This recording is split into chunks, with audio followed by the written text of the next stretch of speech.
السلام عليكم ورحمة الله وبركاته. بسم الله الرحمن الرحيم. الحمد لله رب العالمين. والصلاة والسلام على رسوله الأمين وعلى آله وصحبه أجمعين أما بعد. أعوذ بالله من الشيطان الرجيم. بسم الله الرحمن الرحيم.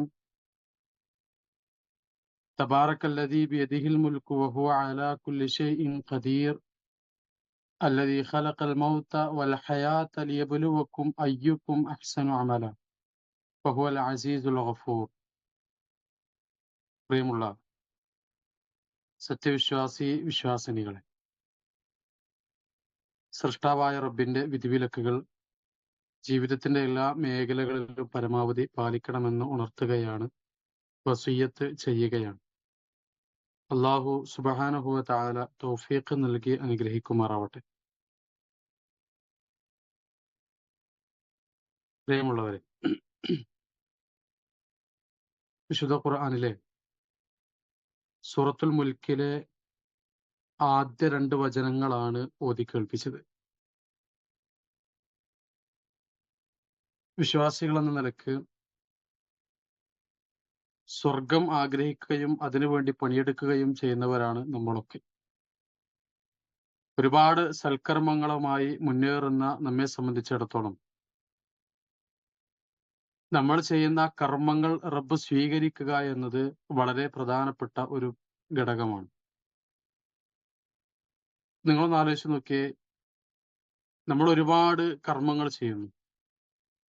നമ്മുടെ ശരീരം കൊണ്ടും അതേപോലെ തന്നെ ശരീരത്തിലെ മറ്റ് അവയവങ്ങൾ കൊണ്ടുമൊക്കെ, സമ്പത്ത് കൊണ്ട്, കുടുംബം, എല്ലാം ഇതെല്ലാം ഉപയോഗിച്ച് അള്ളാന്റെ മാർഗത്തിൽ ഒരുപാട് സൽക്കർമ്മങ്ങൾ ചെയ്ത് നമ്മൾ മുന്നേറുന്നു.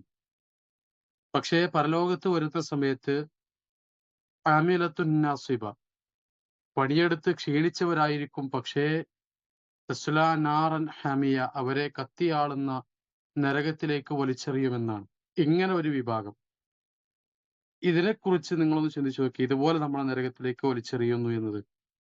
അപ്പൊ അതൊരിക്കലും ഒരു വിശ്വാസി എന്ന നിലക്ക് നമ്മൾ ഇഷ്ടപ്പെടാത്ത ഒന്നാണ്, നമ്മൾ ആഗ്രഹിക്കാത്ത ഒന്നാണ്.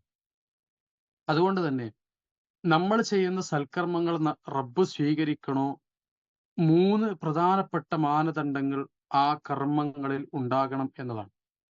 അതിലൊന്നാമത്തേത് ഈമാൻ ഉണ്ടാവുക, വിശ്വാസം ഉണ്ടാവുക എന്നതാണ്. അത് നമുക്കൊക്കെ അറിയാവുന്ന ഒരു സംഗതിയാണ്. അള്ളാഹുവിൽ മാത്രം വിശ്വസിക്കുന്നവരായിരിക്കണം നമ്മൾ. ആ വിശ്വാസത്തിൽ എന്തെങ്കിലും ഒരു കലർപ്പ് സംഭവിച്ചാൽ നമ്മുടെ കർമ്മങ്ങൾ റബ്ബ് സ്വീകരിക്കുകയില്ല എന്ന് അള്ളാഹുവിന്റെ വിശുദ്ധ ഖുർആൻ അസന്നിഗ്ധമായി നമ്മെ ഓർമ്മപ്പെടുത്തുന്നുണ്ട്. അള്ളാഹു പറയാണ്, മുഹമ്മദ് നബിയോടാണ് അള്ളാഹു പറയുന്നത്, വലഖദ് ഊഹിയ ഇലൈക വ ഇലല്ലദീന മിൻ ഖബലിക ലഇൻ അശ്റക്ത ലയഹ്ബതന്ന അമലുക. നബിയെ, നിങ്ങളാണ് ശിർക്ക് ചെയ്യുന്നതെങ്കിലും നിങ്ങളുടെ എല്ലാ കർമ്മങ്ങളും നാം പൊളിച്ചു കളയുമെന്നാണ്. 15-ലധികം പ്രവാചകന്മാരെ പേര് വിശുദ്ധ ഖുർആൻ പറഞ്ഞിട്ട് അള്ളാഹു പറഞ്ഞത് ലഇൻ അശ്റകൂ, അവരാണ് ശിർക്ക് ചെയ്യുന്നതെങ്കിലും ലഹബിത അൻഹും അഅമാലുഹും, അവരുടെ കർമ്മങ്ങളും നാം പൊളിച്ചു കളയും എന്നതാണ്. അപ്പൊ ഒന്നാമത് ഉണ്ടാകേണ്ടത് ഈമാനാണ്. രണ്ടാമത്തേത് നമ്മുടെ നീയത്ത് ശരിയാവുക എന്നതാണ്. നീയത്ത് ശരിയാവാത്ത ഒരു ഇബാദത്ത് അള്ളാഹു സ്വീകരിക്കുകയില്ല. ഇവിടെ അള്ളാഹു നമ്മളോട് കൽപ്പിച്ചത് പോലും ഇഖ്ലാസോടുകൂടി ഇബാദത്ത് എടുക്കണം എന്നതാണ്. വമാ ഉമിറു ഇല്ലാ ലിയഅ്ബുദുല്ലാഹ മുഖ്ലിസീൻ, ഇഖ്ലാസോടുകൂടി നിങ്ങൾ ഇബാദത്ത് എടുക്കണം എന്നത് അള്ളാഹുവിന്റെ കൽപ്പനയാണ്. ഈ നീയത്തിൽ വല്ല പ്രശ്നവും സംഭവിച്ചാൽ, എന്ന് പറഞ്ഞാൽ നമ്മുടെ നീയത്ത് അള്ളാഹുവിന്റെ അടുക്കൽ നിന്ന് പ്രതിഫലം ലഭിക്കണം എന്നതാണ്.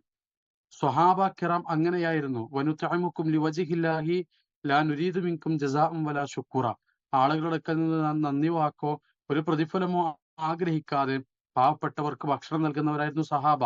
വിശ്വാസികൾ അങ്ങനെയായിരിക്കണം. അള്ളാഹുവിന്റെ വജ്ഹ് ഉദ്ദേശിച്ച് കർമ്മങ്ങൾ ചെയ്യുന്നവരായിരിക്കണം. പക്ഷേ ചില ആളുകളുണ്ട്, അവർ ഇബാദത്ത് എടുക്കുന്നത് അള്ളാനെ കാണിക്കാനാണ്. നിസ്കരിക്കുന്നുണ്ട്, അവർ അള്ളാനെ കാണിക്കാനാണ്. ഫവൈലുൽ ലിൽ മുസല്ലീൻ അല്ലദീന ഹും അൻ സ്വലാത്തിഹിം സാഹൂൻ അല്ലദീന ഹും യുറാഊൻ. ആളുകളെ കാണിക്കാൻ വേണ്ടി നിസ്കരിക്കുന്നു. സ്വതക്ക ചെയ്യുന്നുണ്ട്, സ്വതക്ക നൽകുന്നുണ്ട്. പക്ഷേ അവർ ചെയ്യുന്നത് എന്തിനാണ്? അവർ മനുഷ്യരെ കാണിക്കാനാണ്, ആളുകളെ കാണിക്കാൻ വേണ്ടിയിട്ടാണ്. ഇത്തരം ആളുകളെ കാണിക്കാൻ വേണ്ടി ഇബാദത്തെടുത്ത ആളുകൾ നാളെ അള്ളാഹുവിന്റെ അടുക്കലേക്ക് കടന്നു വരുമ്പോൾ അള്ളാഹു അവരോട് പറയുന്ന ഒരു വാചകമുണ്ട്, അവരുടെ കർമ്മങ്ങളുടെ പ്രതിഫലത്തിന് വേണ്ടിയാണ് അവർ കടന്നു വരുന്നത്. പക്ഷെ അള്ളാഹു പറയുന്നത് എന്താണ്?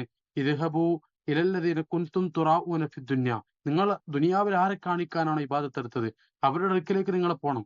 ദുനിയാവിൽ ആരെ കാണിക്കാനാണ് നിങ്ങൾ സ്വതക്ക നൽകിയത് അവരുടെ അടുക്കലേക്ക് നിങ്ങൾ പോണം. ആരെ കാണിക്കാനാണോ നിങ്ങൾ നിസ്കരിച്ചത് അവരുടെ അടുക്കലേക്ക് നിങ്ങൾ പോകണം. എന്നിട്ട് ഫൻദുറു ഹൽ തജിദൂന ഇൻദഹും ജസാഅ. എന്നിട്ട് അവരുടെ അടുക്കൽ വല്ല പ്രതിഫലം ഉണ്ടോ നോക്കണം എന്നാണ്. അള്ളാഹു ആ കർമ്മങ്ങൾക്ക് പ്രതിഫലം നൽകില്ല. അപ്പോ രണ്ടാമത്തേത് ഇഖ്ലാസ് ഉണ്ടാവണം. മൂന്നാമത്തേത് വിശുദ്ധ ഖുർആൻ പ്രവാചകൻ സല്ലല്ലാഹു അലൈഹി വസല്ലമയും വിശുദ്ധ ഖുർആനും പഠിപ്പിച്ചു തരുന്ന മൂന്നാമത്തെ മാനദണ്ഡം എന്ന് പറയുന്നത് ഏത് കർമ്മം ചെയ്യുമ്പോഴും അതിന് പ്രവാചകന്റെ മാതൃക ഉണ്ടാവണം എന്നുള്ളതാണ്. ഒരാൾ നിസ്കരിക്കുന്നുണ്ട്, അയാൾ ഇഖ്ലാസോടെയാണ് നിസ്കരിക്കുന്നത്, ഈമാൻ ഉണ്ട്, പക്ഷെ പ്രവാചകൻ പറഞ്ഞ പോലെ അല്ലെങ്കിൽ ആ നിസ്കാരം അള്ളാഹു സ്വീകരിക്കൂല. ആ നിസ്കാരത്തിന് അള്ളാഹു പ്രതിഫലം തരില്ല. ഏത് കർമ്മവും അങ്ങനെ തന്നെയാണ്. അള്ളാന്റെ റസൂൽ എങ്ങനെയാണോ പഠിപ്പിച്ചത് അങ്ങനെ ചെയ്യണം എന്നതാണ്. നിസ്കാരത്തിന്റെ വിഷയത്തിൽ പ്രത്യേകിച്ച് പ്രവാചകൻ സ്വല്ലല്ലാഹു അലൈഹി വസല്ലം അത് പറയുന്നുണ്ട്. സ്വല്ലു കമാ റഅയ്തുമുനി ഉസല്ലി. ഹജ്ജിന്റെ വിഷയത്തിൽ അള്ളാന്റെ റസൂല് പ്രത്യേകം പറഞ്ഞു, ഖുദു അന്നി മനാസിക്കക്കും. ഹജ്ജിന്റെ കർമ്മങ്ങൾ എന്നിൽ നിങ്ങൾ പഠിക്കണം. അത് കേവലം ഒരു ഹജ്ജിന്റെയോ നമസ്കാരത്തിന്റെയോ വിഷയത്തിൽ മാത്രമല്ല, നമ്മളുടെ ജീവിതത്തിൽ നമ്മൾ നിർവഹിക്കുന്ന ഏത് സൽക്കർമ്മത്തിന്റെ വിഷയവും അങ്ങനെ തന്നെയാണ്. അത് കേവലം ഇഖ്ലാസ് ഉള്ളത് കൊണ്ടോ ഈമാൻ ഉള്ളത് കൊണ്ടോ മാത്രം അള്ളാഹു സ്വീകരിക്കണം എന്നില്ല, മറിച്ച് അതിന്റെ കൂടെ പ്രവാചകന്റെ മാതൃക ഉണ്ടാവണം. ഈ മൂന്ന് കാര്യങ്ങളാണ്. ഇഖ്ലാസ് ഉണ്ടാവണം, ഈമാൻ ഉണ്ടാവണം, പ്രവാചകന്റെ മാതൃക ഉണ്ടാവണം. ഈ മൂന്ന് കാര്യങ്ങൾ ഉണ്ടെങ്കിലാണ് നമ്മുടെ കർമ്മങ്ങൾ ഒരു സ്വാലിഹായ കർമ്മമായി റബ്ബ് പരിഗണിക്കുക, റബ്ബ് സ്വീകരിക്കുക. അതുകൊണ്ട് നമ്മുടെ കർമ്മങ്ങളിൽ ഈ മൂന്ന് കാര്യങ്ങളും ഉണ്ട് എന്ന് ഉറപ്പുവരുത്താൻ നമുക്ക് സാധിക്കണം. അള്ളാഹു സുബ്ഹാനഹു വ തആല ആ രൂപത്തിൽ സ്വാലിഹായ കർമ്മങ്ങൾ ചെയ്യാൻ റബ്ബ് നമുക്ക് തൗഫീഖ് നൽകി അനുഗ്രഹിക്കുമാറാവട്ടെ. ഈമാനോടെ ഇഖ്ലാസോടെ പ്രവാചകൻ കാണിച്ചു തന്നതുപോലെ കൂടുതൽ സൽക്കർമ്മങ്ങൾ ചെയ്തുകൊണ്ട് മുന്നേറാൻ റബ്ബ് തൗഫീഖ് നൽകി അനുഗ്രഹിക്കുമാറാവട്ടെ. പ്രകൃതി ദുരന്തങ്ങളിൽ നിന്ന് അള്ളാഹു നമ്മെ കാത്ത് രക്ഷിക്കുമാറാവട്ടെ. നമ്മുടെ നാടുകളിൽ നിർഭയത്വത്തെ അള്ളാഹു നിലനിർത്തി തരുമാറാവട്ടെ. നമ്മുടെ നാട്ടിൽ ഒരുപാട് അധാർമിക പ്രവർത്തനങ്ങൾ നടന്നുകൊണ്ടിരിക്കുന്നുണ്ട്. ആ അധാർമിക പ്രവർത്തനങ്ങൾക്കെതിരെ പ്രവർത്തിക്കാൻ, അതിന്റെ മുന്നിൽ നിൽക്കാൻ റബ്ബ് നമുക്ക് തൗഫീഖ് നൽകി അനുഗ്രഹിക്കുമാറാവട്ടെ. മരണം വരെ വിശുദ്ധ ഖുർആനും പ്രവാചകന്റെ ചര്യയെ മുറുകെ പിടിച്ച് ജീവിക്കാനും ഈമാനോടുകൂടി മരണപ്പെടാനും റബ്ബ് നമുക്ക് തൗഫീഖ് നൽകി അനുഗ്രഹിക്കുമാറാവട്ടെ. റബ്ബനാ തഖബ്ബൽ മിന്നാ ഇന്നക അൻത സമീഉൽ അലീം വതുബ് അലൈനാ ഇന്നക അൻത തവ്വാബുർ റഹീം.